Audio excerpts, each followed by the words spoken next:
What I like about the recent new craze with Pokemon is that it's more accessible. Back in the day, it was Yeah, really hard to there was really just the anime, the video game, and the card game. And like you can collect the toys, yeah, but not everyone was into it. Now everyone, whether you like the games or not, you can have the clothing for Pokemon, or you can even play Pokemon yeah. Go on your cell phone. With the new recent additions to the Pokemon franchise, like the live action movie Pokemon Go, the re-releases for the side games, what do you like the most about the franchise? Are you the kind of person to enjoy the movies, or do you like to be more traditional and stick to the video games? If I had to pick,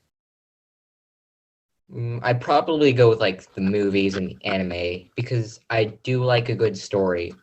And sometimes Ash is dumb, which is really funny. All the time, you mean? Remember, All the folks, time. his Pokemon are fire types, and they're very strong against water types.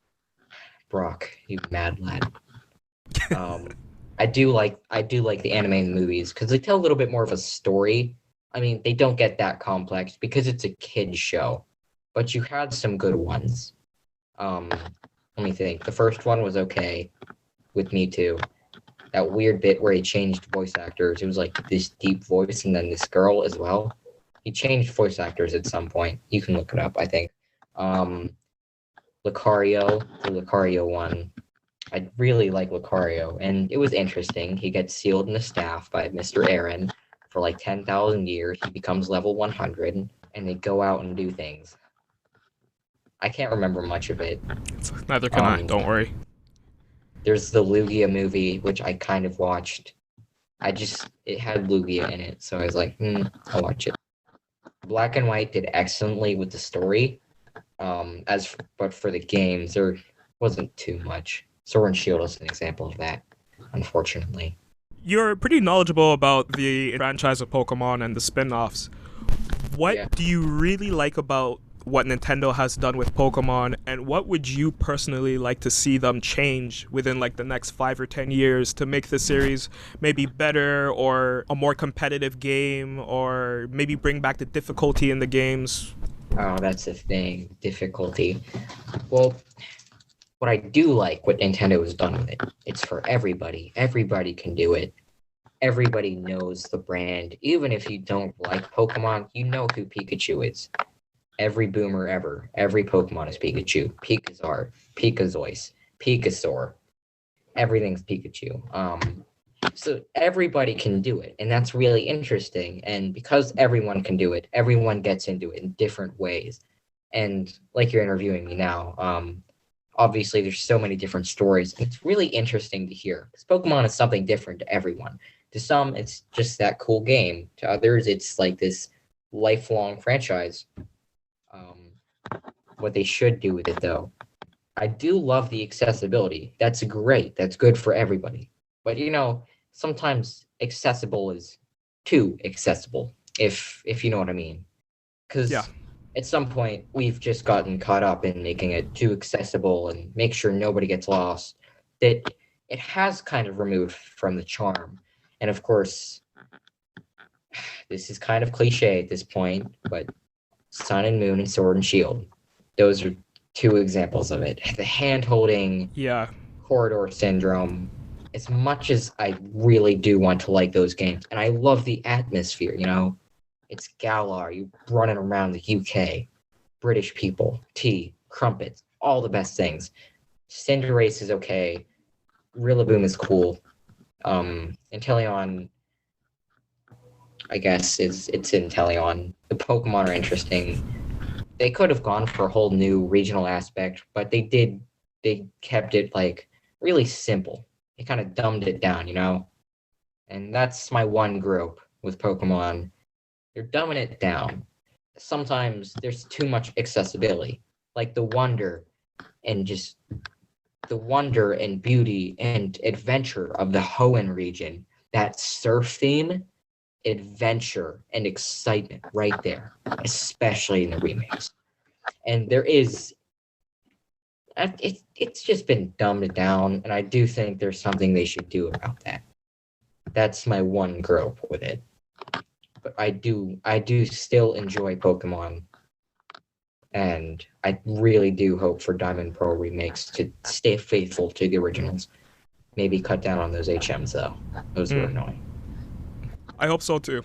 I like my game to have some form of difficulty, and I understand Yeah. what you're saying, and I agree with you. Where accessibility is nice because everyone can get in on it, but I play a lot of the more recent Pokemon games, and while the engine feels familiar and the characters and the worlds are as expansive as ever before, it still does feel like I'm not really playing a game. I'm just pressing buttons and I'm watching a show. It feels like an extended That's series. that is the problem. Sword and Shield, the beginning tutorial to the first gem is just excruciating. Yeah, that was weird. So I hard to don't. power through. And I mean, there's a skip cutscene button, and it skips like 3 cutscenes.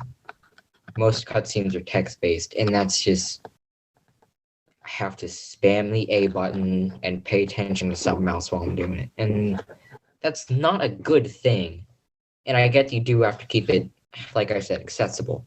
But children aren't that stupid. It feels kind of like an insult. I mean, I know I'm an idiot at times because we all are. I think hand holding is okay sometimes because there's some things that are confusing, like going into this random house, talking to some random person to get an HM to progress the story. That's a little much. That was confusing for me, but you should kind of let them figure it out on their own. I learned typings and super effective by color, and that was really important for me because it also helped me identify colors as well, and that was really cool. So I think there should be room to let the children innovate and explore. And for example, if they find out normal doesn't work on Ghost, they find that out and they think, whoa, that's crazy. And they learn not to do it again. And it's really interesting because now you have to change up your whole strategy. But it kind of does just say, hey, it's not very effective. You shouldn't use it. Pick the other one instead. Room to allow for critical thinking and puzzle solving. Did you play the first generation, like the very first generation, red, blue, yellow?